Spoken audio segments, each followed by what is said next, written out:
जय श्री कृष्ण। एक महत्वपूर्ण संदर्भ पर कुछ कहने की बहुत आवश्यकता है। दीर्घकाल से श्रीमद् भागवत के आधार पर तथा अन्यान्य ग्रंथों के आधार पर श्री कृष्ण चर्चा होती रही है। श्री कृष्ण की अद्भुत लीलाओं का गायन होता रहा है और बहुत बड़े स्तर पर जो धर्मावलंबी हैं, भक्त हैं, उनका आनंद प्राप्त करते रहे हैं।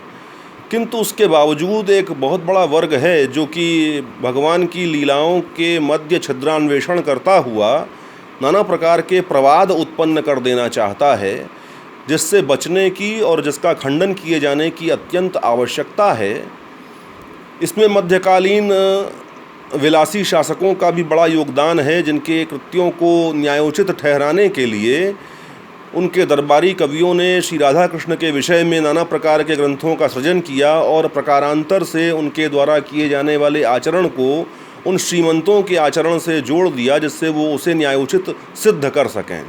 यह अनुचित है। वास्तव में इसके लिए कुछ विशेष करने की आवश्यकता नहीं है। मेरा तो श्रीमद् भागवत के साथ दीर्घकाल से संबंध है, ठाकुर जी की लीलाओं का गायन करता हूँ। मुझे ऐसा लगा कि इस प्रवाद से मुक्ति बहुत आवश्यक है और श्री कृष्ण के ईश्वरीय स्वरूप की प्रतिष्ठा के साथ साथ स्थापित ग्रंथों के आश्रय से इन बातों को भी स्पष्ट किया जाना बहुत आवश्यक है कि रासलीला के संदर्भ में और श्री राधा कृष्ण के लिव इन रिलेशनशिप के बारे में किए जाने वाले नाना प्रकार के प्रवादों का कोई स्थान कहीं पर भी परिलक्षित नहीं होता है।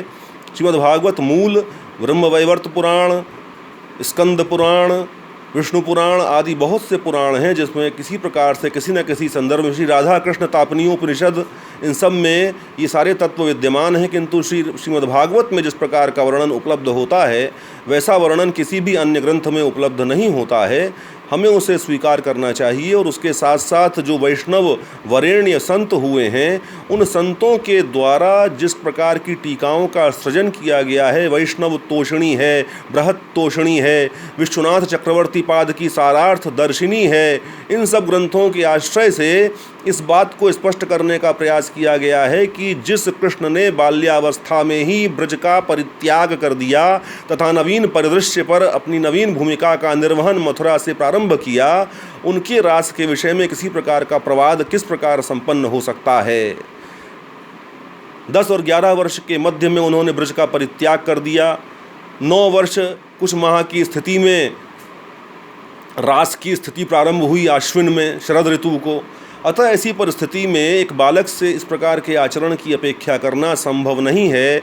किंतु हम सब ईश्वर के रूप में ठाकुर जी को स्वीकार करते हैं, अतः उनकी भगवत्ता असंदिग्ध भाव से स्थापित है। चाहे गोवर्धन को उंगली पर उठाना हो, चाहे दैत्यों का वध करना हो, चाहे अन्यान्य क्रीड़ा संपन्न करनी हो, चाहे रास करना हो, कैसे संभव है कि वृंदावन की छोटी सी भूमि में लाखों लाखों गोपियाँ एकत्र हो जाएं? संभव ही नहीं है। अतः वो भगवान का वैकुंठ है जो उनके आगमन के साथ ही वृंदावन में ब्रज में अवतरित हो गया, और वह लीला अमानुषीय है। उसका मनुष्य की बुद्धि, उसकी सामर्थ्य से परे एक अलग आयाम है, जिसको श्रद्धा के साथ ही समझना संभव हो सकता है।